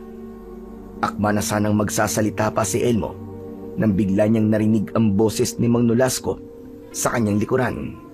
Kaya naman, nabaling ang atensyon nila sa kanyang ama. Ano bang pinag-uusapan niyo dyan, Elmo? Wala po, Tay. Nabanggit lamang po ni Dagul ang mga nangyari kanina. Dagul, totoo ba ang sinasabi ni Elmo? Huwag ka naman ganyan, Tay. Para naman po kayong walang tiwala sa sinabi ko eh. Talagang wala akong tiwala sa sinabi mo, Elmo. Dahil narinig ko kung anong mga pinag-uusapan nyo. Dahil iisang babae lamang ang naririnig kong pinagtatalunan yung dalawa. Ang mabuti pa, tigilan nyo na yan. Hindi magandang tignan na mag-aaway kayo sa harap ng bahay ni Lolo Terom. Mahiya naman kayo. Kaya sige na, pumasok na kayo sa loob at kanina pa kayo hinihintay ni Lolo Terom. Di bali na lamang po, Mang Nolasco. Aalis na rin po kami. Wala namang nasugatan sa amin eh. Pasensya na po kayo. Pasensya ka na rin sa anak ko, Dagul. Salamat nga pala sa tulong nyo kanina. Sige na, mag-iingat kayo sa inyong pag-uwi. Salamat po. Kaya naman po namin ipagtanggol ang mga sarili namin pagdating sa pakikipaglaban nang hindi umaasa sa kapangyarihan na ipinagkaloob sa kanya ng engkantadang kuno. Sinadya ni Dagul na idiin ang salita sa pagbanggit nito tungkol sa kapangyarihan. Sasagot pa sana ang binatang si Elmo, ngunit pinigilan na siya ng kanyang ama. Pagkatapos magpaalam ng grupo ni Dagul, ay kagad na tumalikod ang mga ito sa kanila. Nang mawala na ang mga ito sa kanilang paningin, ay saka lamang kinausap ni Elmo si Mang Nolasco. Tay, bakit niyo po ako pinigilan kanina? Bakit naman hindi kita pipigilan, Elmo? Wala ka na sa lugar eh. Hindi mo pa kasintahan si Mayumi, pero ipinagkakait mo na siya, anak. Lumaban ka ng patas sa kanya. Kung may pagtingin ka sa apo ni Lolo Terom, ipaalam mo kay Dagul para patas ang laban yung dalawa. Mabait na binata si Dagul.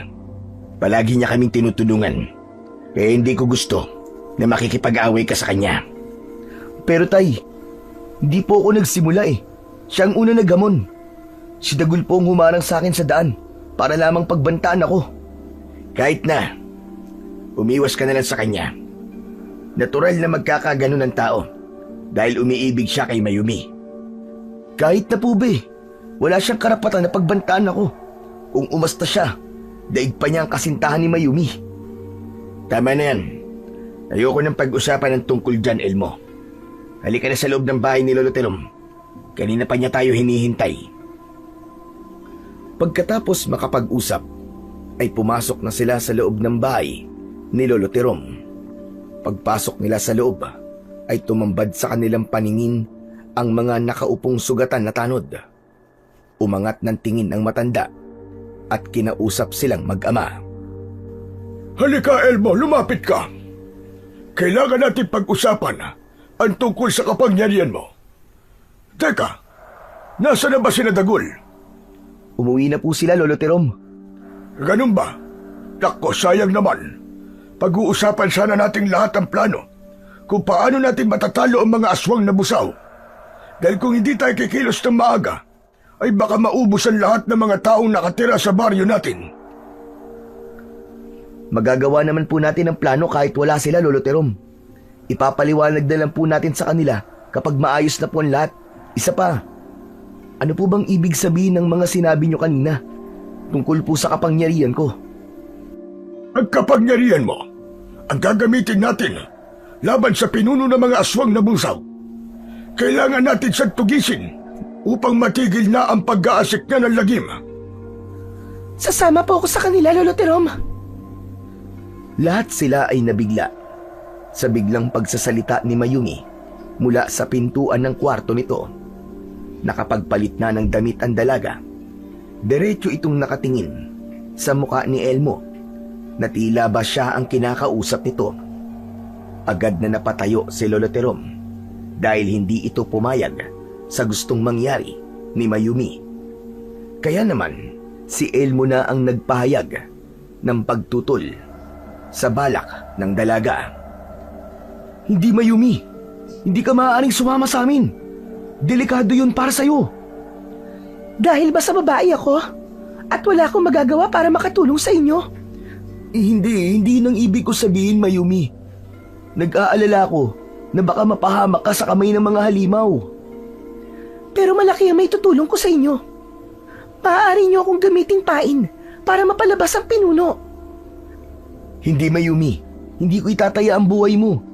Delikado ang naiisip mong plano na yun. Mukhang may punto nga naiisip na paraan ni Mayumi. Natatandaan ko na nag-aalay ng dalagang birhen ng mga aswang kanina, di ba? At yun mismo ang gagamitin natin dahilan para mahuli sa bitag ang kalaban. Paano kung sa pamamagitan ni Mayumi ay mapalabas natin ang kanilang pinuno? Pero, Lolo Terom, delikado po ang naiisip niyong gawin. Baka mapahamak lamang si Mayumi. Kaya ko ang sarili ko, Elmo. Wala ka bang tiwala sa kakayahan ko? Isa pa, hindi talaga mawala sa isip ko mga nangyari sa akin kanina. Gusto kong matapos ng kaguluhang ito. Sa palagay ko, anak, tamang sinabi na maglolo. Kaya hayaan natin silang magdesisyon. Pero tay, paano nga po kung merong mangyaring masama kay Mayumi? Elmo, walang mangyayaring masama sa akin. Magtiwala ka. Kung nag-aalala ka sa akin, mas lalo nag-aalala ako para sa'yo. Paano kung ikaw naman ang mapahamak? Tila umurong ang dila ni Elmo sa huling sinabi na yon ni Mayumi. Parang may kung anong mga insekto ang nagsasaya sa loob ng puso niya. Isang sagot yon na may nararamdaman din para sa kanya, ang dalaga. Kaya naman, biglang nawala ang pag-aalala niya at napalitan yon ng labis na kasiyahan. Pumagitna ang sandaling katahimikan bago muling nagsalita si Lolo Terom. Total naman, at nakakaamoy na tayo ng pag-ibig sa pulong natin, ay maaari na kayong umuwi. Bukas na bukas din ay magsisimula na tayo ng mga paggawa ng patibong. Iparating nyo sa ibang pangkat ang mga napagkasunduan natin ngayong gabi. Sige na, makakauwi na kayo. Napagkasunduan ng lahat na si Mayumi ang gagamitin nilang pain para mahulog sa patibong ang pinuno ng mga aswang. Ngunit dahil sa planong yon ay hindi mapalagay si Elmo. Para nang sasabog ang puso niya dahil sa pag-aalala para kay Mayumi. Lalo pa ngayon na nararamdaman niyang nag-aalala rin ito para sa kanya. Umaasa siyang matutunugan din ito ang pagmamahal na nararamdaman niya para sa dalaga. Maya-maya pa ay nagpaalam na silang lahat kay Lolo Terom. Magkasunod silang lumabas ng bahay at nagsimula ng maglakad pabalik sa kanilang tahanan. Kasama ang mga tanod na may benda pa sa katawan dahil sa mga sugat na tinamo ng mga ito sa laban. Tahimik nilang tinahak ang daan palabas ng kagubatan. Pagkalipas ng 1 oras na paglalakad, sa wakas ay ligtas silang nakauwi. Habang ang mag-ama naman ay tahimik na nakatingin sa nakasarado nilang pintuan. Wala silang imikan nang pumasok sila sa bahay. Pagkapasok nila sa loob ng kanilang bahay, ay ibinaba ni Mang Nolasco ang sandata nito sa ibabaw ng lamesa. Bago niya kinausap ang anak. Anak, sandali lang. Sigurado ka ba nalalabanan mo ang pinuno ng mga aswang? Opo, tay. Sigurado po ako. Natauhan na po ako sa mga nangyari kanina. At hindi na po ako papayag na may buhay pang mawawala ng dahil po sa mga hayop na busaw na yun. Wala na pong mamamatay sa baryong ito. Hindi mo alam kung gaano ako kasaya, anak. Maraming salamat. Kaya lang bigla akong nag-alala nang malaman ko na sasama ka sa pagtugis namin sa aswang na busaw. Tay, hindi po ba't ito naman po ang gusto niyo dati? Oo nga. Pero anak, iba eh. Ibang takot na nararamdaman ko ngayon. Bigla akong kinabahan. Ngayon ay alam niyo na po kung ano nararamdaman ko sa tuwing umaalis kayo para maghanap ng aswang. O di ba? Ayoko na po na ganitong pakiramdam na palagi na lamang tayo natatakot, Tay. Wala nang ibang paraan. Tama rin po kayo sa mga sinabi niyo nun. Lalaban na po tayo. Wala na pong atrasan to, Tay. Pasensya na, anak. Nag-aalala lang naman ako sa'yo.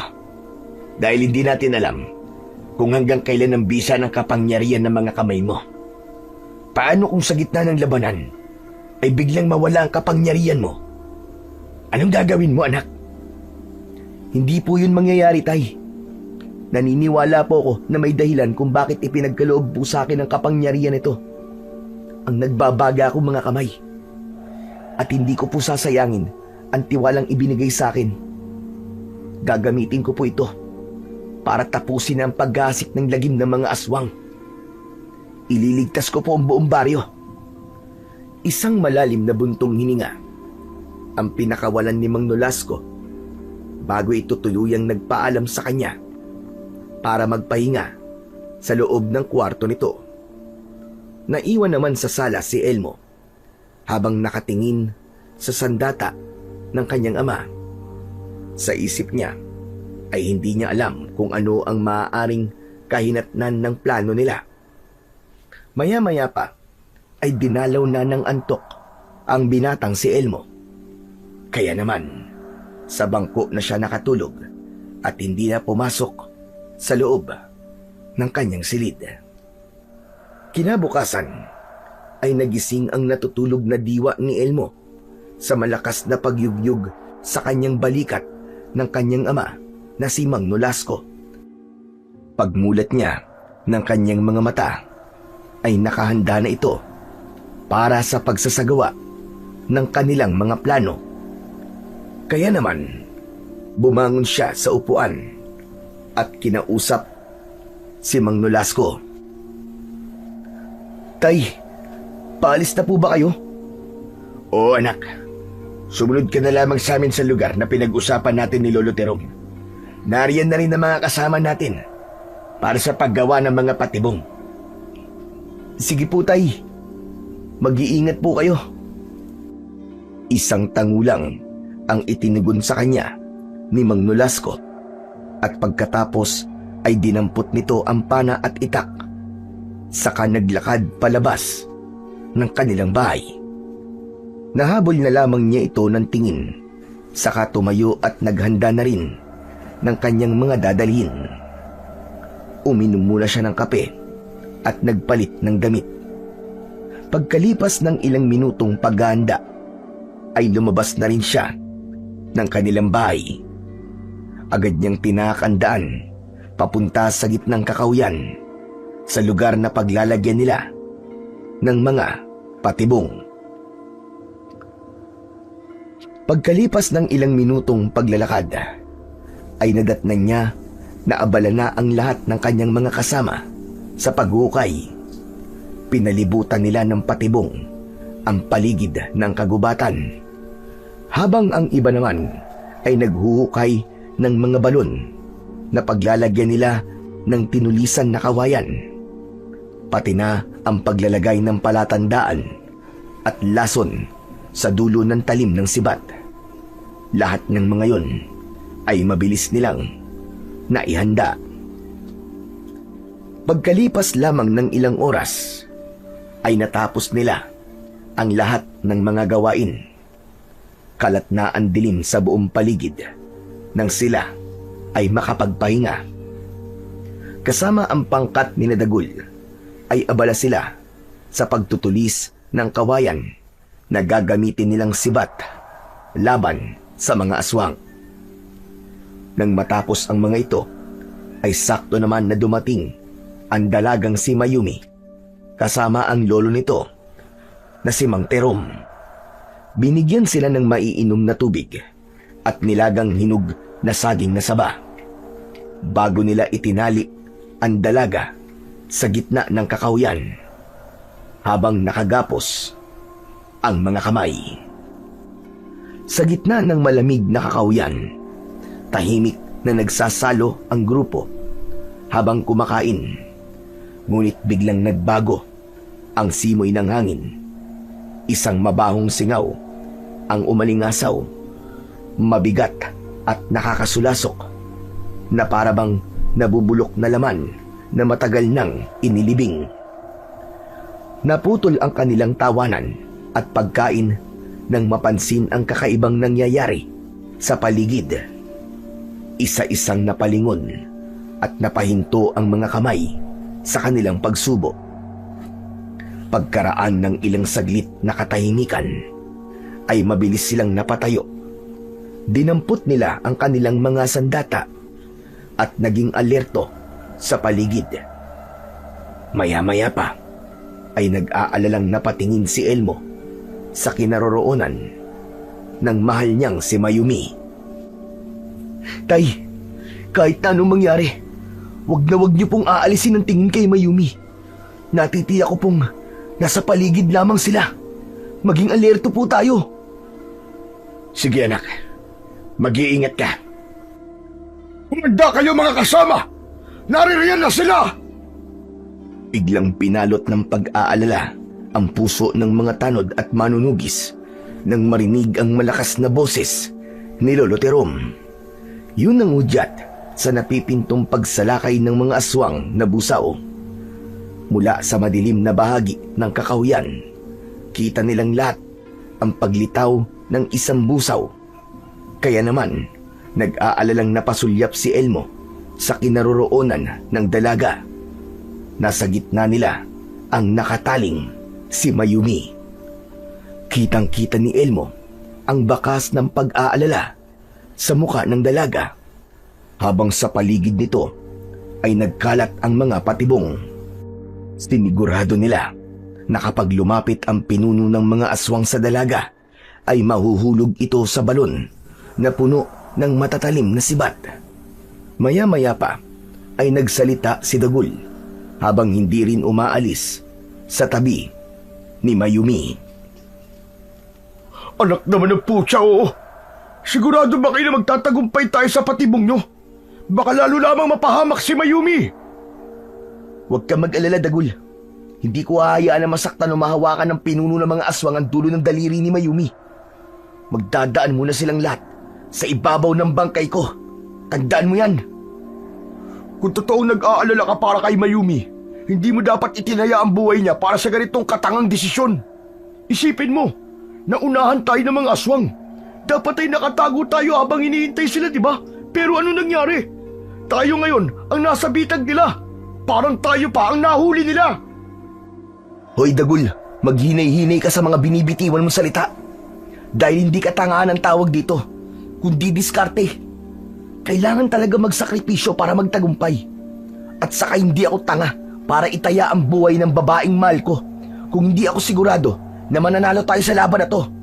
Kaya imbis na magnangangawa ka dyan, lumaban ka na lang. Huwag kang duwag. Matalim siyang tinignan ni Dagul. Bago ito lumapit kay Mayumi, nagbantay ito sa tabi ng dalaga. Pagkalipas ng ilang sandali, nagpakita na ang maraming aswang na busaw. Nakahanay ang mga yon na nakapalibot sa kanilang kinaroroonan. Nakatayo ang mga ito habang umaangil. Hindi na nga pinatagal ni Elmo ang napipintong labanan. Pinangunahan niya ang pagsugod sa mga aswang. Sugod na mga kasama! Patayin natin ang mga aswang na yan! At walang ititirang buhay! Ay mga anak ko, wala tayong ititirang buhay sa kanila. Uubusin natin silang lahat. Nagsalubong ang dalawang pangkat sa gitna. Labanan ng lakas na tila mga galit sa isa't isa. Maririnig ang ingay ng mga nagkikiskisa na itak at kuko ng mga aswang. Isa-isang bumabagsak sa lupa ang mga aswang na busaw. Pagkatapos ay sinusunog ng mga tanod at manunugis ang katawan ng mga ito gamit ang sulo. Habang si Lolo Terom naman, gamit ang buntot ng pagi, ay inatake ang mga kalaban. Si Mang Nolasco naman ay 3 palaso kagad ang ibinabala sa pana at bawat bitaw nito ng tali ay 3 aswang agad ang bumabagsak sa lupa. Kung hindi sinusunog ng mga tao, ay nahuhulog naman ang mga ito sa balon na puno ng matutulis na talim ng sibat. Walang ligtas, ubusan ng lahi. Narinig ni Elmo ang pag-angil ng mga aswang. Kaya naman, malakidlat siyang umatake sa mga ito. Lahat ng tamaan ng kanyang kamao ay agad na natutupok ng apoy. Pagkalipas ng ilang oras na sagupaan, ay biglang tumahimik ang paligid. Inakala ni Elmo na naubos na nila ang mga kalaban at napatay na niya ang pinuno ng mga aswang. Kaya naman, nilapitan niya si Mayumi. Mayumi, ayos ka lang ba? Oo, Elmo. Ayos lang ako. Huwag mo na akong alalahanin. Tinanggal ni Elmo ang pagkakatali sa kamay ni Mayumi at akma na sanang lalapit ito sa kanya nang bigla naman itong hinawakan ni Dagul sa kamay. Nagpumiglas si Mayumi at pilit hinihila ang kamay mula sa kamay ni Dagul. Dagol! Ano bang ibig sabihin nito? Bitiwan mo ang kamay ko! Isang malakas na halakhak ang narinig nila mula sa boses ni Dagul. Kasunod ng pagbabago ng anyo nito, kasabay ng 4 pa nitong mga kasama. Habang nagbabago ang anyo ng mga ito, umalingaw-ngaw sa paligid ang boses ni Lolo Terom. Hindi maaari! Si Dagul! Si Dagul ang pinuno ng mga aswang! Mayumi, apo! Ililigtas kita! Agad na sumugod ang matandang albularyo sa kinaroroonan ni Mayumi, ngunit sinalubong ito ng kamao ni Dagul. Nang mga sandaling yon, ay nagulat ang lahat. Umalingaw-ngaw ang pag-angil nito habang hindi binibitiwan ang kamay ni Mayumi. Si Dagul ay tuluyan ng nag-anyong busaw, isang nilalang ng gabi na handang lamunin ang lahat ng nasa harapan nito, kapalit ni Mayumi. Dagul! Hayop ka! Pakawalan mo si Mayumi! Bakit ko siya pakakawalan? Para mapunta siya sa'yo? Pwes manigas ka! Akin lang siya! Dagul, pakawalan mo ako! Kaya pala mabigat ang pakiramdam ko sa iyong demonyo ka! Dahil kampong ka ng kadiliman! Kung hindi ka rin naman mapupunta sa akin, ang mabuti pa, patayin na lamang kita nang wala nang ibang makinabang pa sa'yo!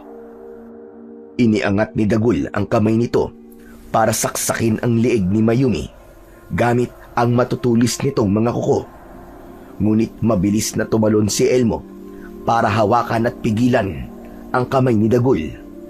Sinuntok niya sa muka si Dagul. Napaatras itong pasadsad sa lupa, ngunit napigilan ng mga paa nito ang pagbagsak. Nagpambuno silang dalawa habang si Mayumi ay nakawala sa mahigpit na pagkakakapit ng kamay ni Dagul. Hinayaan itong magpalitan ng suntok ang dalawa niyang manliligaw. Kaya naman, pinuntirya ni Elmo ang dibdib ng kalaban kahit may ilang tama ng kuko ang bumabaon sa kanyang dibdib. Isang malakas na sipa ang ginawa ni Elmo at tumama yun sa tiyan ng kalaban. Pero agad din itong bumangon at gumanti sa kanya ng isang mahigpit na sakal. Binuhat siya nito at itinapat sa mga nakabukas na hukay, kasabay ng malakas nitong paghalakhak. Magaling ba ang ginawa kong pagkukunwari? Ha, Elmo? Ito ang naisip kong taktika. Dikitan ang kalaban para malaman ang plano. Nalaman ko rin kung nasaan ang mga patibong. At ngayon, ikaw ang una kong iuhulog sa hukay na ginawa ninyo at matutuhog sa mga matutulis na sibat. Hayop ka, demonyo ka! Bitiwan mo ako! Mula sa gilid ng mga mata ni Elmo, ay napansin niyang kinuha ni Mayumi ang buntot ng pagi sa kamay ni Lolo Terom. Sa kadahan-dahan itong lumapit sa nakatalikod na si Dagul. Isang malakas na hagupit ng buntot ng pagi ang ginawa ni Mayumi sa likod ng kalaban. Kasunod ng pagpalo nito sa katawan ni Dagul, ay si Elmo naman ang hinagupit nito ng buntot ng pagi. Tinamaan siya sa kamay at sa hindi maipaliwanag na dahilan, bigla na namang nag-apoy ang kamay ni Elmo hanggang sa gumapang sa buo niyang katawan. Napaso ang kalaban kaya't nabitiwan siya ng pinuno ng mga aswang na si Dagul. Pero hindi siya bumagsak at nahulog sa hukay na puno ng sibat. Sa halip, nakalutang lang siya sa ere. Ano to? Ang init! Ano nangyayari? Hayop ka! Mainit ba? Mas mainit pa sa impyerno kaysa dyan! Ito na ang katapusan mo, halimaw ka! Mabuti na lang pala at hindi namin binanggit sa iyo ang pinakahuling plano namin dahil kung sakaling may mangyaring ganito. Kala mo hindi mo kami tuluyang naisaan, Dagul! Pagkasambit ni Elmo ng mga salitang yon kay Dagul, nagkaroon siya ng malaipo-ipong hangin na bumalot sa buo niyang katawan. Lumayo si Mang Nolasco, Mayumi at Lolo Terom sa dalawa at kitang-kita nila kung paanong nabuo ang malaapoy na liwanag sa mga kamay ni Elmo. Yun ang ginamit niyang pangpatay sa pinuno ng mga aswang na si Dagul. Sumanib ang kapangyarihan niya sa katawan nito at umalingaw-ngaw ang malakas na pagsabog ng katawan ng aswang. Nagkalasog-lasog ang buong katawan nito. Ganon din na nangyari sa iba pa nitong mga kasama. Pagkatapos ng laban, dahan-dahan na lumapat ang paa ni Elmo sa lupa. Sakto yun sa tapat ng dalagang si Mayumi. Dahil sa ginawa nitong pagpalo sa kamay niya ng buntot ng pagi, malinaw na ito ang nagbigay sa kanya ng kapangyarihan. Hindi lang talaga niya alam kung paano yung ginawa ng dalaga. Pero nagulat si Elmo nang mahigpit siyang niyakap ni Mayumi. Kaya naman, gumanti na rin siya ng yakap dito. Pagkalipas ng ilang sandali, ay bumitaw si Mayumi sa pagkakayakap nito sa kanya. Mayumi, teka, anong ibig sabihin nito? Pasensya ka na, Elmo. Ipinapakita ko lang kung gaano kita kamahal. Hindi ko napigilan ang sarili ko. Teka. Kung ganun pala, Mayumi. Kung ganun, pareho pala tayo ng nararamdaman. Pag-ibig sa unang pagkikita. Matagal na tayo nagkita, Elmo. Ako ang unang nagkagusto sa'yo. Ha? Anong ibig mong sabihin, Mayumi? Mahal na kita nung una pa lang kitang nakita. Ngunit, hindi tayo maaaring magsama. Pero, bakit? Bakit, Mayumi? Sasabihin ko na sa'yo. Dahil hindi ako isang ordinaryong nilalang. Ang totoo, ako rin ang asong ligaw na tumulong sa ama mo at sa'yo. Ako rin ang dahilan kung bakit nagkaroon ka ng kapangyarihan. Dahil isa akong engkantada, Elmo. Lihim kitang tinutulungan dahil nakita ko kung gaano ka nagpursigi na lumaban sa kampo ng kadiliman. Ngunit hindi nagtagal. Yun na nga, natutunan kitang mahalin.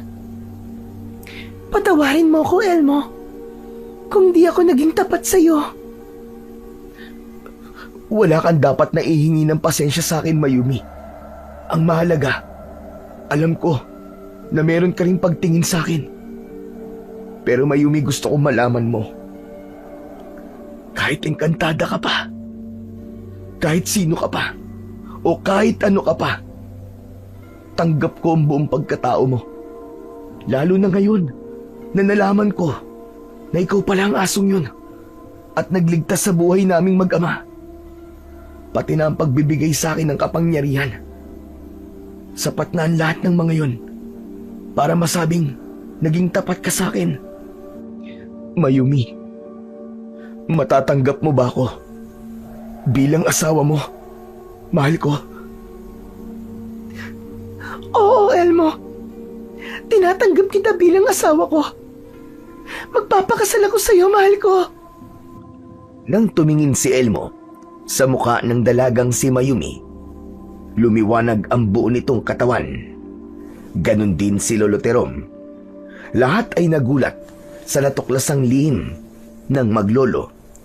Ngunit nangako ang mga ito na walang ibang makakaalam tungkol sa pagkatao ni na Mayumi at Lolo Terom.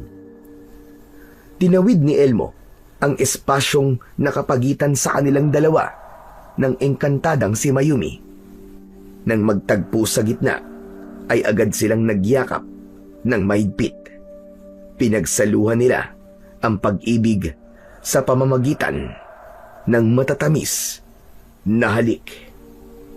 Wala nang nagawa pa si Mang Nolasco kundi ang palakpakan ang anak. Nagtagumpay sila sa laban at nagtagumpay si Elmo sa puso ni Mayumi.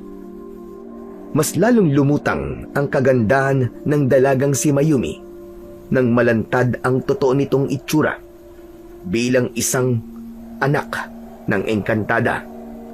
Makikita naman sa mga mata ng mga tao ang labis na paghanga sa kagandahan ni Mayumi. Pagkatapos ng matindi at madugong labanan na yun, laban sa mga aswang na busaw, ay nilisan nila ang lugar na yun.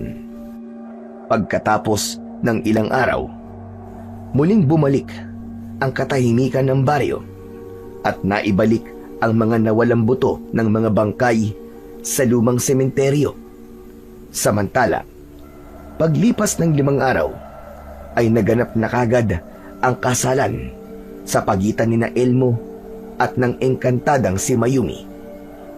Umani ng masigabong palakpakan ang bagong kasal mula sa mga taong natulungan nila. Habang ang lahat ng tao ay buong paghanga na nakatingin sa anak ng manunugis na ikinasal sa magandang engkantada. Ang kwentong inyong napakinggan ay larawan ng pag-ibig sa gitna ng labanan. Ang kwento ng paghahanap ng hustisya at pagharap sa takot ay naging daan upang maibalik ang katahimikan ng baryo. Ang kwento ni na Elmo at ng engkantadang si Mayumi ay patunay na ang tunay na pag-ibig ay walang kinikilalang hangganan. Kahit magkaiba ang kanilang mundo, ay hindi yun magiging hadlang upang hindi sila magmahalan at magkatuluyan. Isang patunay na walang pinipiling oras, pagkatao at panahon ang ating puso. Kusang titibok yun kapag nahanap na natin ang magiging kabiyak ng ating puso na itinadhana para sa atin.